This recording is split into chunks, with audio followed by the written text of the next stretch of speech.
কি তুলছি বলতে পারেন? আমি এখন তুলছি একদম বিলের বিলে বলেন বা ঝিলে বলেন বা নালা বলেন, সেখানে বেড়ে ওঠা কলমি শাক।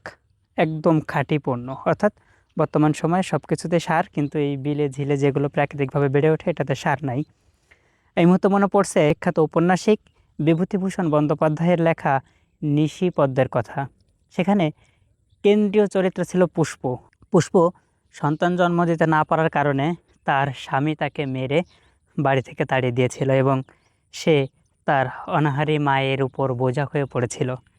এবং একসময় তাদের সংসার চালাতে গিয়ে পুষ্প এই কলমি শাক তুলে বিক্রি করত। শুধুমাত্র তাই নয়, এই কলমি শাকের যেই ফুল হয়, ফুলটা এখন না থাকার কারণে অবশ্য আপনাদেরকে দেখাতে পারতেছি না।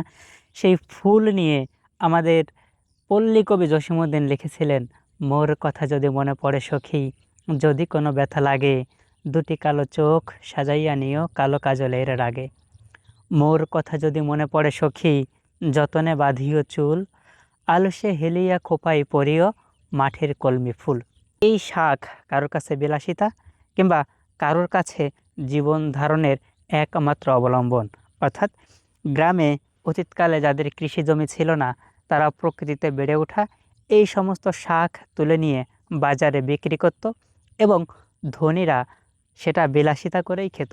কারণ গরিবেরা যেমন প্রতিদিন শাক পাতা খেয়ে মাঝে মধ্যে দু একদিন বিলাসিতা করে মাংস খেয়ে থাকে, ঠিক সেরকমভাবে বড় লোকেরা প্রতিদিন মাছ মাংস খেতে খেতে তাদের মুখে যখন অরুচি ধরে যায়, ঠিক সেই মুহূর্তে তারা বিলাসিতা করে মাঠের শাক পাতা খেতে শুরু করে। শুধুমাত্র তাই নয়, আরও মনে পড়ছে কবি সুনীল গঙ্গোপাধ্যায়ের সেই কবিতার কথা, যেখানে কবি যখন শহরে চলে গেছিল তখন গ্রামের এই শাক পাতাগুলোকে মনে পড়তো তার। তাই তো তিনি লিখেছিলেন, হোটেলে কিন্তু কখনো শাক রান্না হয় না, পুকুর থেকে আমি আর তুলে আনতাম কলমি শাক।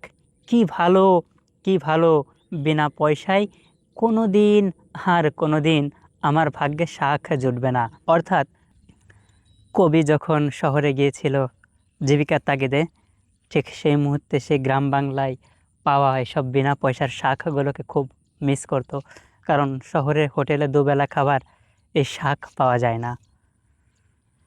কি তারা যারা গ্রামে থাকি তারা কত সুন্দরভাবেই না বেঁচে থাকি, আর যারা শহরে থাকে তারা গ্রামের এসব ফেলানো জিনিসগুলোকে হয়তো বড্ড মিস করে। কারণ এই ফেলানো জিনিসগুলো যে শুধুমাত্র ফেলনা জিনিস নয়, হীরার চাইতেও দামি।